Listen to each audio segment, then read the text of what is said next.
So there's a couple of things I wanted to talk about. The DoD's A&P program versus the prep course, the cool program, prep courses, pros and cons compared to the Part 147 schools, the A&P process, when you have experience like most of us do, and then some study materials.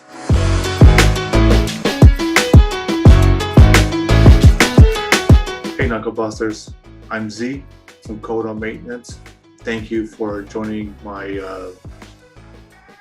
video here, and I plan to talk about the prep courses, the different resources that's available to you, the different type of programs out there.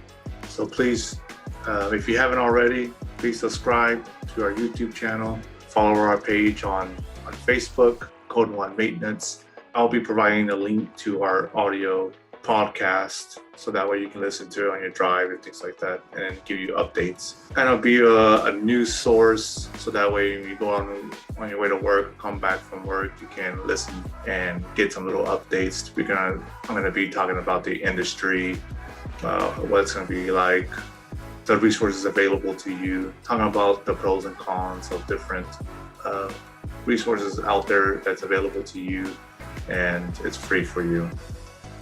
So again, please like, subscribe, share it with your buddies who increasingly more and more we're getting people asking questions, and there's some rumors that even dispel, and I know it's going to be a long road to dispel some of the old policies that was in place late last year, and they got changed earlier this year, or very late last year.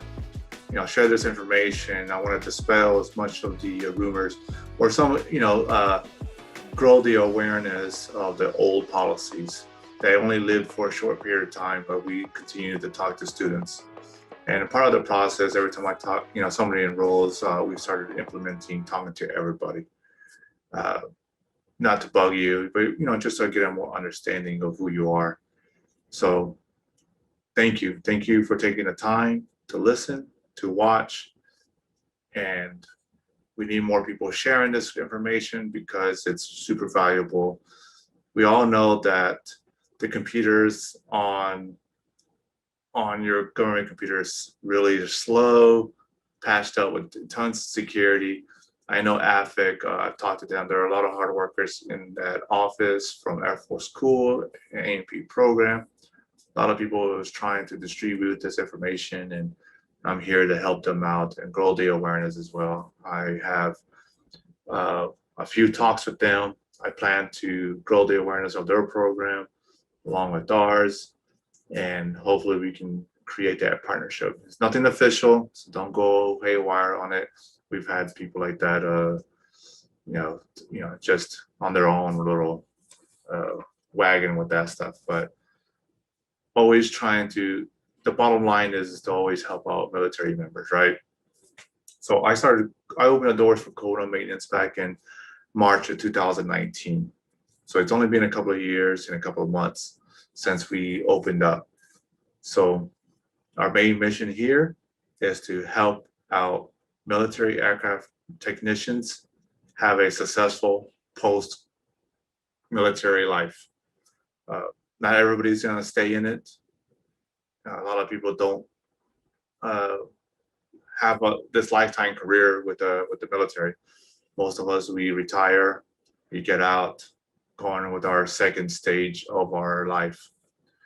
And, we're pretty young. A lot of us are very young. I know some of you feel like because you're aircraft maintainers, you get out and you feel like you're 60 years old.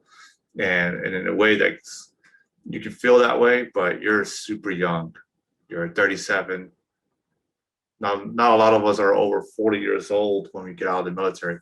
So there's a lot of life left. You got a lot of tread in your wheels to have another career. Some people have a second career and retire, and then still continue to have a third career after that.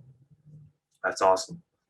But the reason I started Code on Maintenance is because back in 2005, 2006, the Air Force was drawing down forces. I had just been in the military for a year and some change, And a lot of my friends were affected by this drawdown. And some guys were not getting their CGRs, I'm sorry. And usually those are automatic. You get CGR automatically approved, boom, you're in your second enlistment. But a lot of my friends who were in their first enlistment didn't get automatic. These were great leaders, great mentors to me, great mechanics, and it's just unfortunate that their number didn't get accepted for a second term. So a lot of them got out, went to go on do their thing. They didn't really know what to do. They thought that, hey, the Air Force is gonna, be, be my career for 20 years or whatever the case may be. But for a lot of them, they had to move on. They didn't have a choice. The Air Force were on their drawdowns, and the Air Force had to meet their quota. And so the way that affected me was, even though that I was getting out in a year or 2 years, I was already looking for jobs. I was looking at all my options, knocking on doors at employers, looking at the reserves, looking at the guard, looking everywhere. And I personally, I loved working on F-16s. It was my goal to come in. My goal of the Air Force was come in, be an aircraft mechanic, because I thought jets, especially war machines like this, were awesome to work, to be around with. Uh, I wanted to travel, and it was never really meant to be something that I wanted to retire from. I just wanted to get the experience. I wanted to experience the military. I wanted to deploy. I wanted to travel outside of the deployment areas, live in these countries that I've always heard about. When I was in high school, those were my main goals. Was not thinking of retiring, but I knew that if I joined the military, check the boxes off, that I would have a good, decent job getting out. And I'm originally from Texas, so Fort Worth, the Lockheed Power plant in Fort Worth was a great employer to work for. I had a cousin that worked there already. I was definitely going to just slide in. Well, I was already looking at that, and I had a gig there, but I always had like to lay out my options. Always I was always that type of guy to have those options. So, when I started knocking on the door, it was too early. So it was like, hey kid, you got 1 year left. Come back to us in a few months, and then we can talk. So I was like, okay, but that's how much it affected me, because I saw my friends, and they stayed in the local area, and I went to go visit them. I saw them at Home Depot, wearing their orange vests and stuff like that. No, I wasn't there trying to get a job either. That whole stereotype there, but that's how some of these mechanics are. They're smart asses and goofballs. But no, I wasn't there trying to look for a job or anything like that. And I was actually there, to go meet up with these friends, and they were, they're talking to me about their post-career, trying to make ends meet. They were definitely not happy, and not that there's nothing wrong with Home Depot. It's just a stepping stone for them to get started in their second life. They were going to school. They were trying to knock out school, living on the GI Bill and we all know that you can't live off the GI Bill, what you make, but it can definitely be helpful. But so that's always affected me.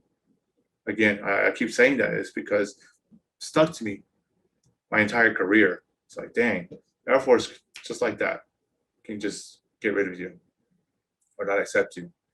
And we always think that the government gigs are a little more safer, but when they want to draw down, they'll draw down, and they'll find any means necessary.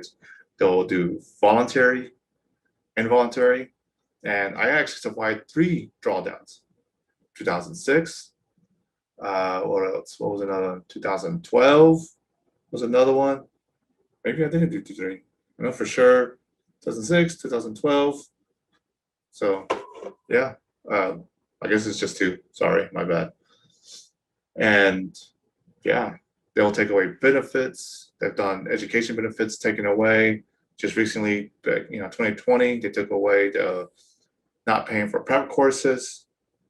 So, Air Force gets creative when they want to draw down their forces. And I definitely want to be prepared. I wanted to be prepared, so I invested in myself. I try to get all the skills that I was already talented at. Like I've always been good in business, and I just needed to step up the game. I had the talent, and it was just in my DNA. So I just needed to, work on that part, polish those skills. So towards the end of, let's say 2018, 2017, going into 2018, I knew about aircraft maintenance certifications, and I knew that this was great. And why doesn't anybody talk about this? 14 years in the military, nobody talked about it. Why is nobody talking about A&P, the GRAW, any other skills that I can use? And there was not a lot of talk.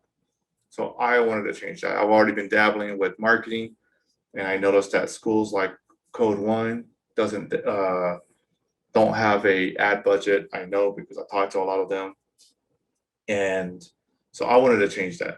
I know AFIC has been trying to promote it on the portal and where they can, but they're not active in social media. So nowadays everybody's on social media. So we have our phones just glued to us, and just like you go to crew chiefs when you're waiting for your plane, or you taxi it out, you launch it out, you're on your phone, you're checking out.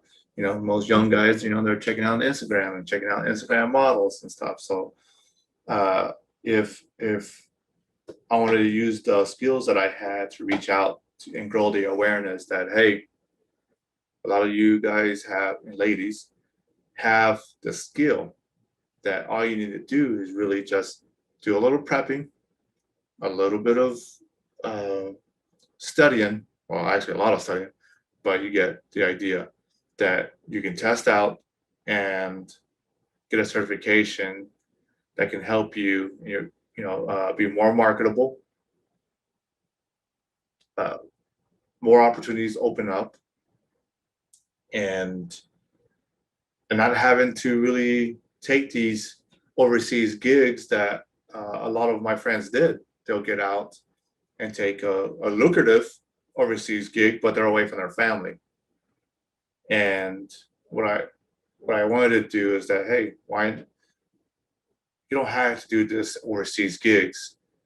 There's gigs here. You might have to move to that, the most lucrative ones, but you can do it in the States, and those opportunities are out there. So once I did the research of this, I felt like this is my calling.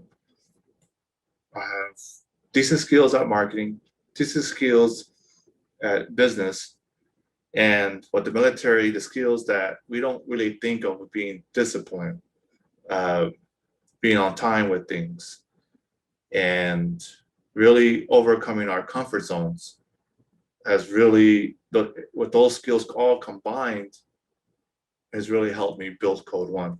And it's given me, what I got from the military is giving me the guts, the courage to start my own business and helping. And it makes it so much easier to help people like myself having the same problems I did, and in a job that there's a lot more opportunities if you have aspirations to be in aircraft maintenance, whether it's just something to fall back on because the Air Force pays for it, or the military, the DoD pays for a lot for you to be successful in a post military career. So that's why I built Code One.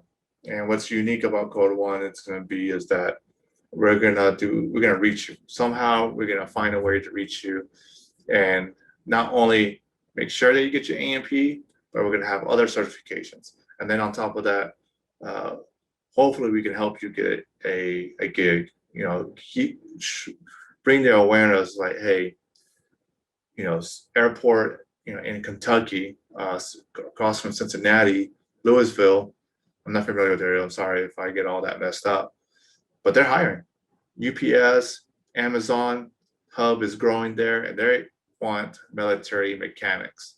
So this is the stuff that I want to uh, grow the awareness on. It's like there is several employers out there looking for aircraft mechanics, and they specifically want military aircraft mechanics because you guys have done the work before. You know how to follow instructions. You're proven to do that and do great work under harsh conditions, whether being deployed and rockets flying over, and you can be called on a dime. You're flexible to change, and that's what they're looking for. And no knock on the 147 kids, but you guys are proven. You have the experience, so you have an upside compared to somebody that's just coming out of college. Again, no knock on the 147 guys. It's just this is what I get from employers, from director of maintenance, maintenance managers, and even the economic development centers at across the country. You know, we talk and try. You know, we talk about the need for aircraft mechanics, and the pool that they're going into is the military mechanics. And there was a survey back in 2018 from the Government Accountability Office, and it says that of all the newly certificated A&Ps out there in 2018, only 10% was military or a veteran. So my mission is to bring those numbers up, grow the awareness, show that there's value in this, and especially if you're aspiring to be aircraft mechanics. I get it. I was in the military.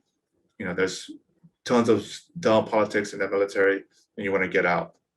Here's an avenue. If you love, and I've met great, amazing mechanics who are a whiz, but they didn't like the military. It wasn't the type of lifestyle they wanted. They were more family oriented. And it's like, hey, I did my part in the military and I want to get out, have a little more stability. And you know that, and I want to provide that opportunities. And that's our main goal here, is to provide opportunities, is to create another path. And there's several lucrative jobs out there. And some of the stuff I get is, you know, if they're going to be rich or something like that, being aircraft maintenance, no, but you can definitely have a very comfortable life being an aircraft mechanic, doing something you love. I wouldn't recommend being an aircraft mechanic if you think you're going to be rich, but you'll have a very comfortable life. So off that soapbox, and a little bit about us. So there's a couple of things I wanted to talk about. You know, the DoD's A&P program versus the prep course, the COOL program, prep courses, pros and cons compared to the Part 147 schools, the A&P process, you know, when you have experience like most of us do, and then some study materials. So let's go into the DoD's A&P program. I've had this question before, and the difference between that program and what we do, prep courses. And it's really not like, you know, this is better than the other. It's not. If anything, you can probably enhance your experience in a prep course. So I've gained a lot of knowledge in the DoD's A&P program because I had a friend that I've deployed with who ended up becoming one of the program managers up there. And Dave Chamberlain, who is our director of training, was one of the founding members of the DoD's A&P program. So I got some insights on that. And I actually, when I was in the reserves in my last year, I dabbled in it to see, you know, what's it about and how we can provide value. So the DoD A&P program is a FAA recognized program that can accelerate you to, or not really accelerate, but it can help you provide some of the knowledge you learn in a Part 147 school.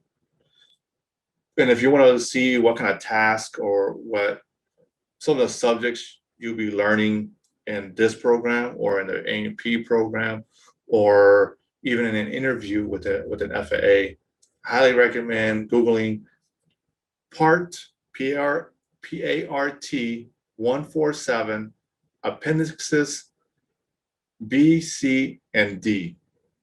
So they will break down to the general, airframe, and power plant.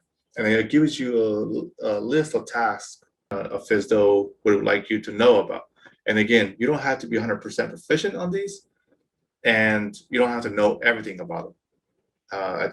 I believe if I looked in the regs, it's 50% that you'd be knowledgeable on things. And the FAA inspector is gonna say, hey, I recommend you looking into this stuff.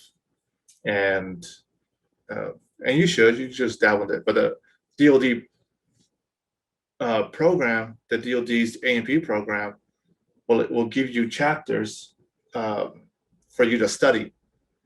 You'll read some of the concepts and understand some of these concepts, and you just read it. And at the end of that chapter, you'll have a 10-question quiz.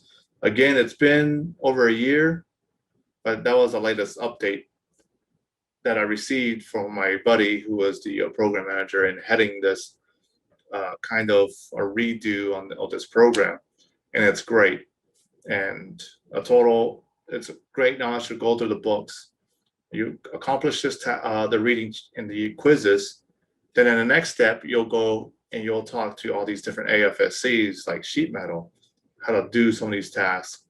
And then you'll have an E6 or above sign it off, or another A&P sign it off once you accomplish these tasks. So it's getting yourself into the mix of these tasks is going to be great to prepare you for a prep course and the orals and practicals with a DME. And all this is free. This is free for you to do. Just gotta take the time. It's not a bad path at all. It's actually pretty great if you want to get into the nuts and bolts of things.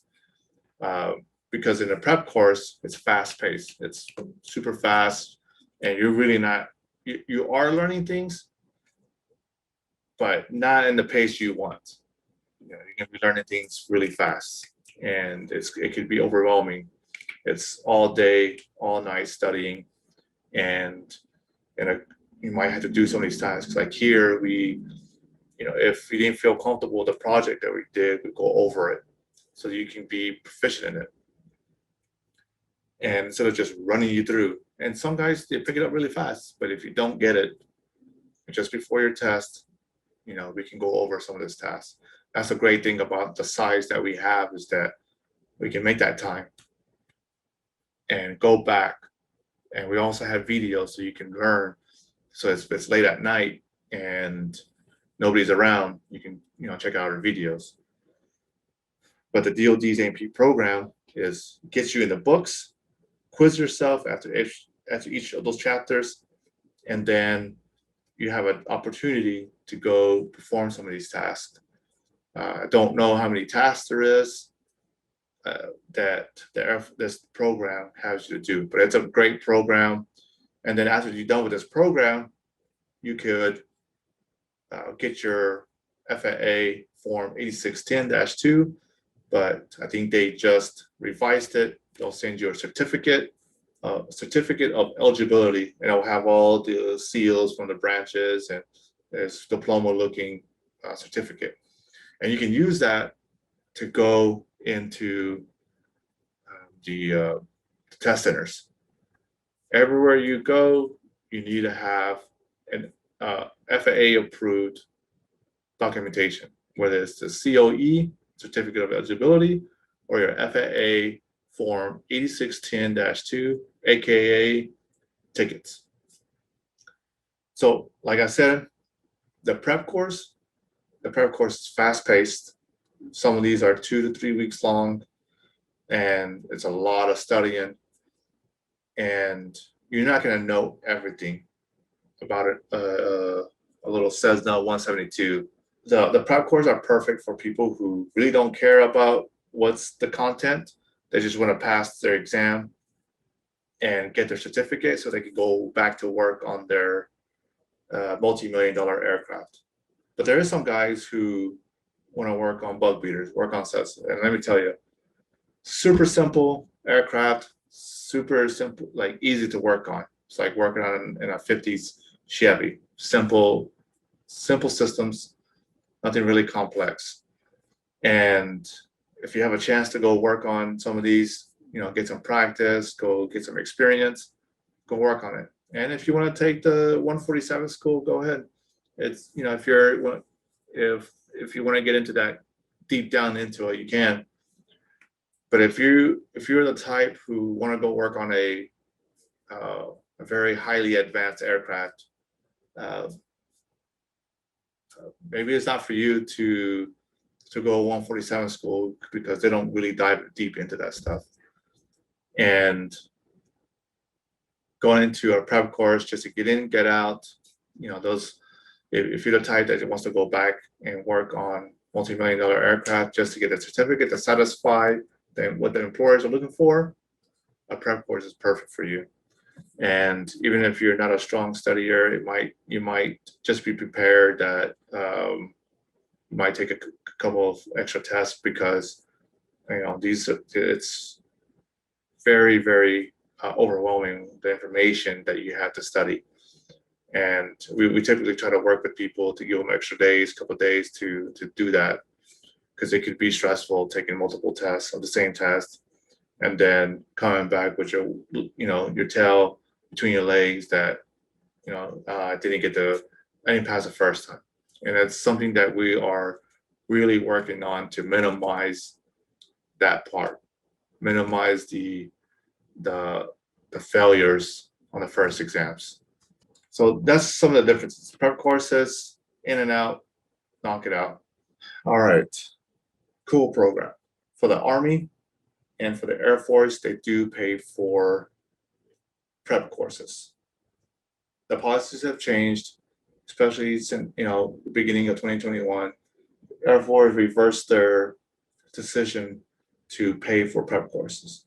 Around July of 2020 up to December, they have taken that away and only paid for test exams, and we're not paying for FAA exams. But as of late December, to be safe, January 2021, they reversed it and said we will pay for prep courses. And for the Air Force Cool, you have $4,500 lifetime. So you have $4,500 that is given to you to pursue maintenance certifications.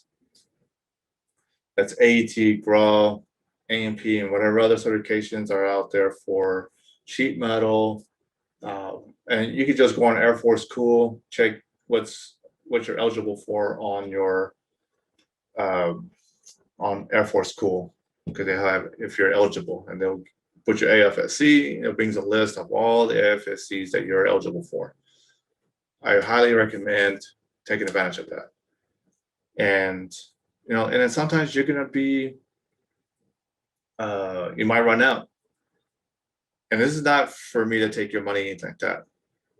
View this as an investment. Invest in yourself, because the more certifications you have under your belt, one, you're exposed to more stuff. For example, AMP, as a crew chief, I wasn't exposed to sheet metal. I wasn't really exposed to multimeters. But even during the prep courses, I learned, even though we probably won't do too much of it in the outside, but bending tubes and stuff like that. I thought it was pretty neat, the whole formula. And I learned a little more when Dave came on board of the whole formula. I was like, holy crap. I didn't even learn that when I was going through the course, and now Dave probably brought out that little more technical stuff. Sorry about that, I just hit the microphone.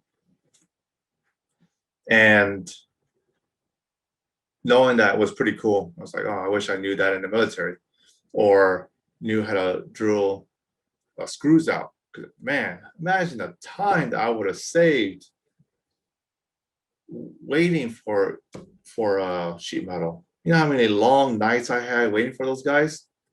You know, I would cuss here, but I'm trying to keep the cursing to a minimum. But man, it really makes me want to curse so bad waiting on sheet metal or metal tag, whoever it is.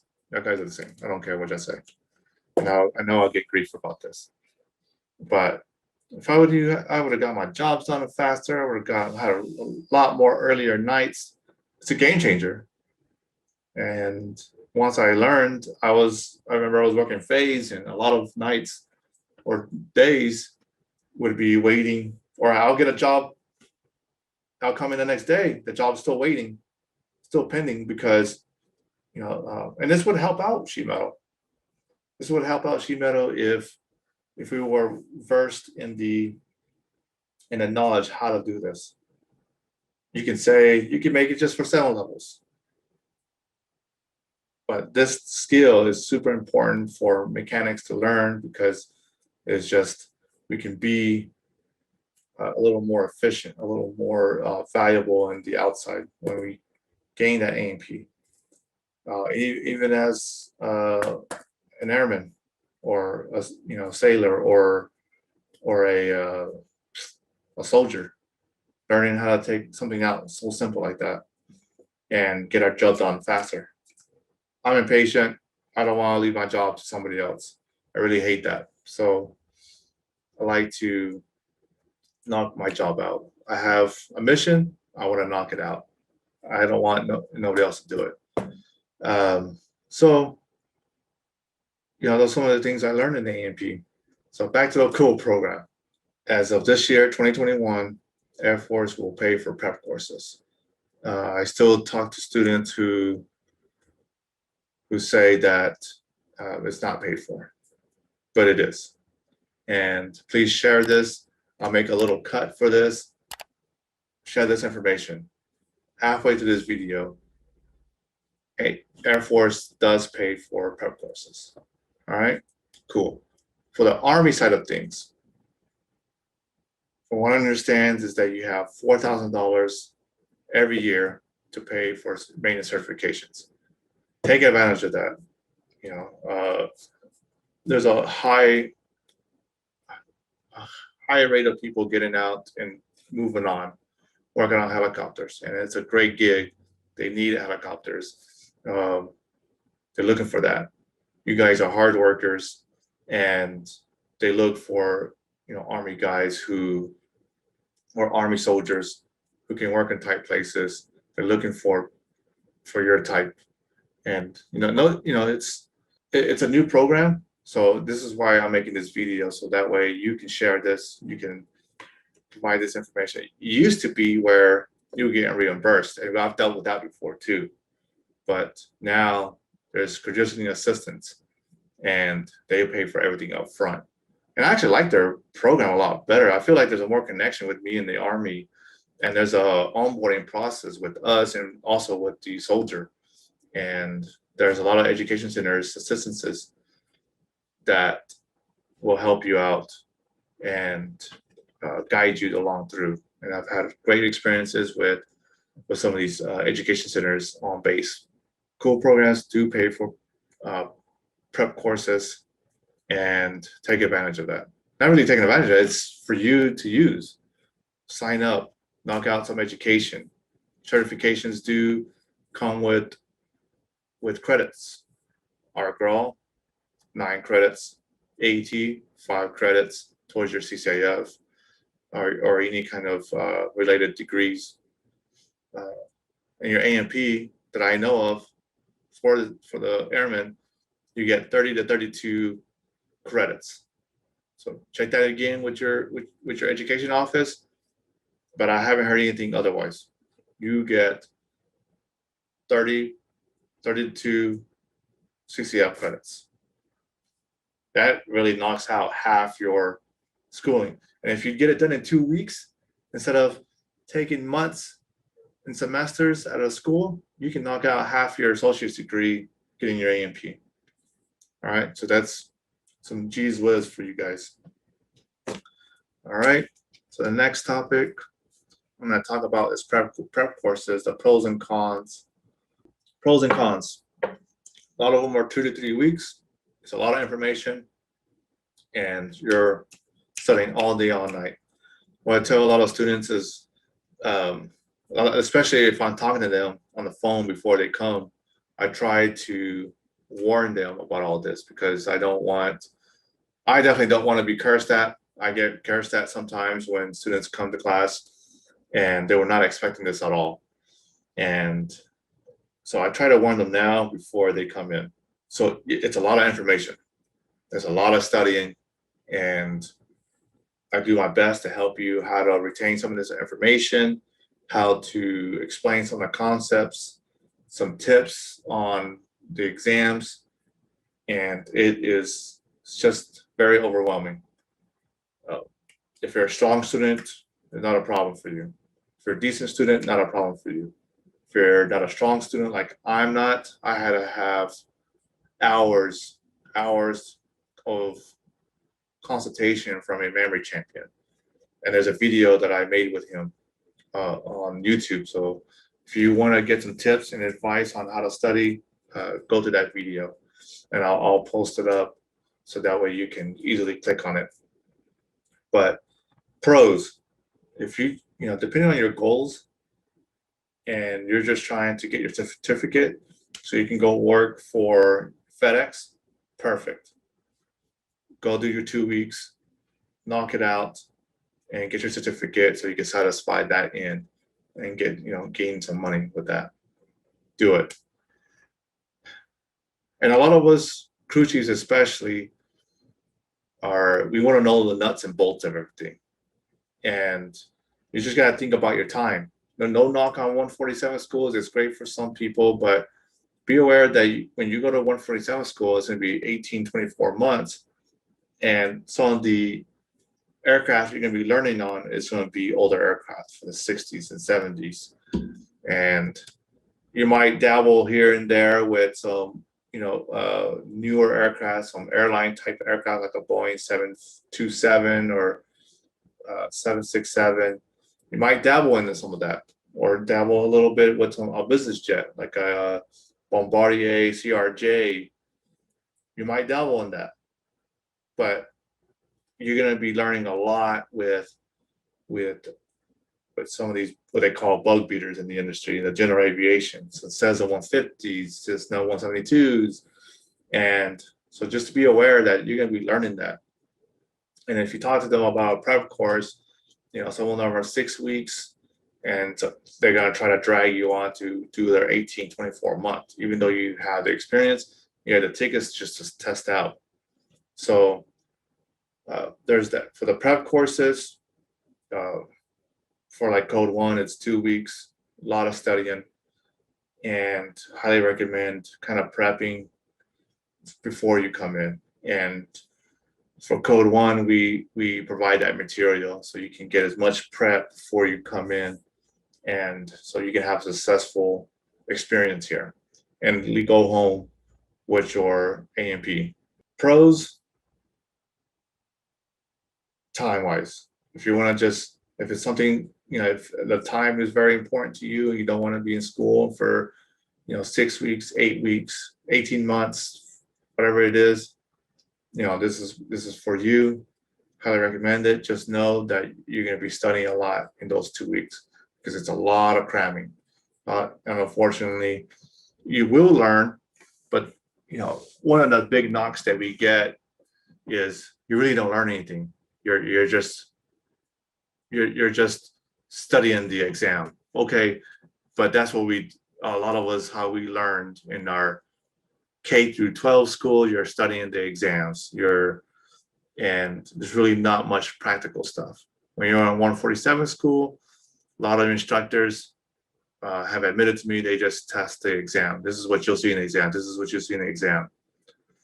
Which nothing wrong with that, but prep schools are kind of looked down upon on the FAA and the industry because we're just teaching an exam. And for some people, that's what they want. Some people, that's why they're so popular, because so many of people with the experience already have had their hands dirty. They've done some tech school. They've done, they've been around aircraft for a long time, that they know how systems work. They don't care what they want to hear from an engineering perspective of how electricity works. They know how to troubleshoot, they know how to use a multimeter, and they want to just test out. And that works. But if you are the type of person that wants to go really deep into stuff, maybe a 147 school is for you. But at a preps course, that to prep you for the exam is that we're prepping you for the exam. That's the purpose of the prep course. And I wish that some of these prep schools kind of be proud of that, and take some pride in helping these guys, giving them what they want. And to me, I like I like that we can help them out and test out, prep them. Hey, this is how you do it. And all, like myself, and I don't know the stats, but I would say obviously, and I've looked at the stats of other schools, and there's thousands of people that just want to get prepped and go on and just move on with their life. We don't care about the 18, 24 months of teaching and lecturing from somebody, wasting time doing that. To us, it's wasting time. Some is not, but a prep course, 2, 3 weeks, you're in, you're out, get your A&P certificate, get your credits, start putting it on your resume, because for a lot of us, it's a matter of time. Where is it worth it for my time to go to a prep school? Yes, it's a lot of work, but it's, you only get views for 2 weeks. So that's the pros and cons. It's a lot of work. It's going to be some unorthodox stuff that you're going to learn from us, because we're prepping you for the exam. We're going to give you tools, the know-how, some practicals for you to be prepared for this exam, and so that you can go back and work on your multi-million-dollar aircraft. You don't care about these bug beaters, and that's completely fine. And they're pretty cool. I highly recommend learning from some of those guys, because you learn a lot more with those skills. But if it's not your cup of tea, it's okay. I'm here to help you have a successful life after the military. That's my big mission. And if you get some college credits, awesome. Take it towards your degree. You should pursue your degrees if you want to, if that's your avenue. But for some of us, schooling is not, like myself, it's not a big priority, or nor is it something I really want. A&P process, it's easier now than ever to talk to these FISDO guys, because I haven't heard of any yet, but most of them are only taking calls, and they're doing a Zoom meeting kind of like this, where you'll meet the person in front of you, the inspector, and he's going to ask you a couple questions. Some of those questions might be from what I talked about earlier, the Part 147, Appendix B, C, and D. And it might ask you a question out of that. What's your knowledge about basic electricity? You just tell them. You use a multimeter. No, I said no. But he was like, okay, and all he said was, hey, I recommend you, study up on that. It's like, okay, thank you. That's it. The process is go on Google FAA FISDO, or Flight Standards District Office, also known as FISDO. And what these guys are, what they do there, or one of their gigs there, is to inspect every applicant and interview them, check their records to ensure that they meet the eligibilities that the FAA has put in place. And those rules are, for one rating, whether you're going to go for your airframe or your power plant, for one rating, it's 18 months. For a lot of us who went to tech school, went to our first station, all that jazz, it's 18 months. The time starts from the time that you arrived at your first station. And if some of us who stayed on the same base, but you moved on to your regular Air Force gig, you're out of training, now you're a regular Air Force member. The time starts there when you report. And that's usually the rule of thumb there, is that when did you get to arrive station? Your time starts there until now you're requesting, for your FAA. If you don't meet those 18 months, they'll tell you, well, sorry, you don't meet the eligibility yet. Come back to us when you reach the 18 months.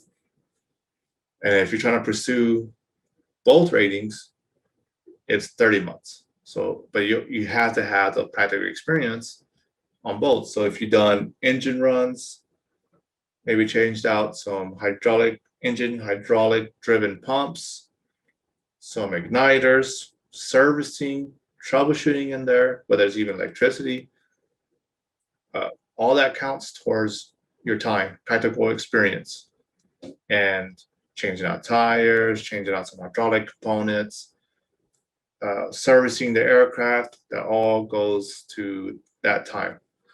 So remember, you make sure that all this stuff is documented, because most of them will ask you, send me your training documentation. I know in the Air Force, it's TBA, you download it, submit it to them. I apologize, I don't know what it is in the Army, but whatever that documentation for your training manager, provide it to them, send it to them, PDF form, and so they can look it over and look through your documents. FSDO, FSDO. Google that, and then it'll take you to a screen where you can choose a state where you're in, your home of record if you're overseas. And there's no FSDOs overseas, unfortunately. But yeah, let's say you're from Texas, like I am. You go to Texas, home of record, cool. Or if you're in Korea, but you have family in, say, Florida, look for the nearest FSDO there, and they should be able to help you out. And if they're being jerks, go to the other one. Go to home of record. And if they're jerks, DFW's some nice people. The one in Salt Lake City is an Air Force Reserve, I believe, and you can talk to some of the guys there, and they'll help you out. No reason to deal with buttholes in the industry now that you can basically talk to anybody. You can go do that. And I have yet to met or hear of anybody doing it in person. They're still all locked up and doing the virtual thing. So that's your first step, is visiting the FSDO and getting your FAA form 8610-2. And if you go through like we talked about before, the DoD's A&P program, getting your certificate of eligibility, you can use that to go test. And every test you take, every center you go to do an FAA exam, gotta take these forms with you. Don't forget about it. Don't go over there empty-handed. Take your ID and these forms, and you can start on your exams. So that's the first step. Second step, decide what you're gonna do. You're gonna study from home, just knock it out yourself. You're gonna do this deal, what is it called, a DIY, do it yourself type of deal. Nothing wrong with that. Make sure you get some study materials, the books. The DoD A&P program is a good option because you're learning all the concepts, but it's a large question bank. So even though that you learn some of the concepts, but you don't know the questions and answers. And there's books out there like ASA, Prepware, Jepson's, aircraft tech books, and things like that that can help you. And study it up, take your exams. You can go sign up for PSI and look for your nearest testing facility. Boom. But if you're trying to do it yourself, Air Force School can help you out with it. They can pay for the fees for the FAA exams. You can do that part. And yep. So first you got to do, once you're ready for the exams, go on PSI, look for the nearest testing center. This is for the people who are doing it for yourself. Go on PSI and look for the nearest one or one that you feel comfortable with. Go there, knock it out. You got, if you're doing airframe and Powerplant, there's 3 exams you got to take. Everybody has to take the general, whether you're going for 1 rating or 2. General will be your first one. And then if you're doing airframe, study for your airframe exam and take your airframe exam. If you're doing Powerplant, obviously you study for the Powerplant and take your Powerplant exam. And remember, take your tickets with you. After you do that, after you've taken all your written exams, then move on to study for your orals and practicals. And ASA has materials, the Jepsons has materials, and Aircraft Tech Company has materials. I've heard of Glam Aviation, King's School of Aviation. They have excellent study materials. Use those and to help you out if you're doing the DIY road. And if you're doing the prep course, we provide that. They can guide you through everything so that you can just focus on just studying, knocking it out, and not worrying about next steps and things like that. So that's another pro to NP course. They take out all the guesswork and just hold your hand through the process, basically. All right, study for this, study for that, study for this, go here. You are scheduled with this guy, and you can take your exam. You'll leave with your A&P. Study materials. These are some study materials. We got flashcards for all the written exams right here. And this is from Professional Pursuit, covering all 400 questions per category. So with Powerplant, general airframe, and there's one for avionics. Our own study material that we put together. And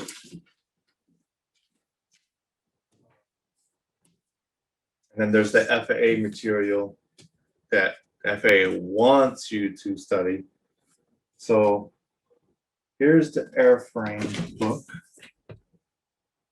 There's 2 volumes. Well, there's actually 2 volumes to Powerplant as well. But I know there's another book like this size. So they want you to study 2 books of this size of, you don't know where the questions are coming from, and they just want you to study this whole thing in and out, hands-on. And if you're on a time crunch, it's just not practical for you. It's not pragmatic for you to, it's great information in there, no knock on it. And you can actually either have the book, or you can actually go on the FAA's website and download this whole thing. Pretty cool book, actually.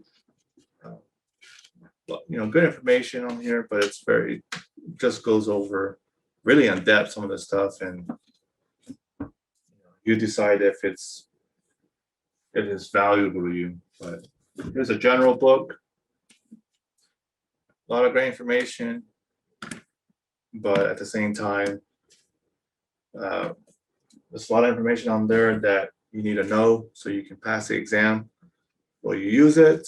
A lot of people would debate that no, you won't use. Actually, a lot of people would say that a lot of information in there you don't use. And then you got 2 volumes of Powerplant. See, and this is some study materials that the fast track books will cover. And a lot of people say ASA books are the best. Some people say Jepson's, and in my personal opinion, ASA and Prepper are very good for written exams, but no book, no publication out there is 100%. FAA stopped publishing them publicly a few years ago, and no book is 100% accurate. So with that, there's going to be some questions that you might invested $20 on a book, and you thought that this is, I just remember the questions and answers and that's it, and nothing wrong with that. It's just that don't be surprised when you walk into the test center and some of the questions weren't on it. When you open up the exam, you start going through the material, and some of that stuff is not on your book. You do not see it anywhere. So don't be surprised with that. So because no book is 100%, we try to minimize that as much as possible. But we still get students who come back. I was like, man, some of these questions weren't in our study material. I was like, yeah, it's unfortunately that's we try to minimize that as much as possible. And here's another one. 4313, the Bible for the general aviation. And it's a great book. You might be using it during your practicals because it's an open book test, but it's a lot of study material when you can just study if you're trying to do it yourself and just study the exam. There's resources out there for you, and ASA is pretty good. Prepware is pretty good. I highly recommend Prepware because it gives you a metric if you're getting better, worse, and if you're improving. So it gives you that. Jepsons are amazing for the oral questions. The Jepsons are almost verbatim from what I've heard.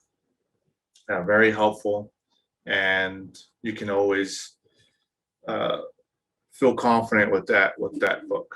I didn't like Jepsons for the writtens, but I really like Jepsons for the orals, and that's super important.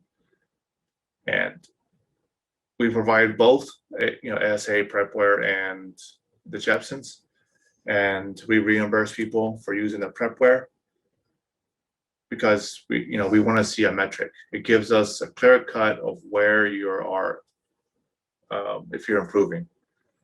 And if you're doing this by yourself, if you're scoring 85 or higher on the study mode, and you test with 85 or above, and when you go on test mode after you've done the study sections, then 85 or above is usually a good rule of thumb that you should pass your exam with at least a 70. I usually do both the book and the app because it gives you different methods of studying. You're looking and you're reading, it stretches it out, let your brain out a little bit, and then you can measure yourself with the app, so you see where you stand. Using that combination of both, it's a little more pricey, yes, but it's definitely worth it. And usually we have students do both, and don't recommend doing your own flashcards. There's Quizlet. Quizlet is a good source for you to study for your oral questions because it's digital. You can just tap on the screen and it flips a card over for you. Of course, think about the question, think about the answer, and then tap on it. And then it can also track how many of those cards did you miss. Because if you do handwrite your own stuff, you'll be there for days. Just depending on the time. Save yourself time in your hand. I know I used to draw. I got this little callus on my middle finger, and you'll develop that if you're handwriting your own notes, your own flashcards. So if you want to save your hands getting calloused, go on Quizlet, Jepson oral questions, and study on there. So that's it for study material. I hope this was valuable to you, and please like, share with your buddies, and because these are the most common, frequently asked questions that I get, and it's a good little nuggets. You can always reach out to me on Instagram, on Colon MX, or book go on our website. And if you still want to talk further, book a call on there, and you have one-on-one with me. We can create a game plan with you. So go on Code One.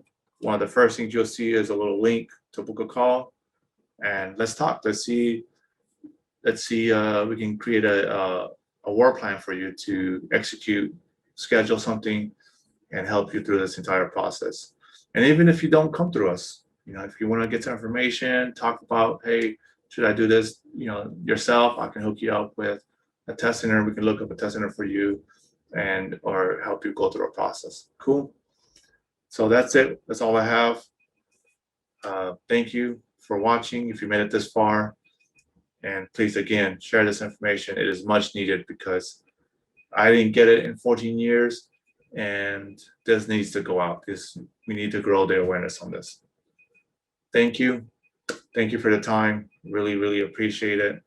And I'll continue to make these videos to provide information. I'll keep on harping, saying the same dance and song. Thank you, and have a good one. Take care. Bye.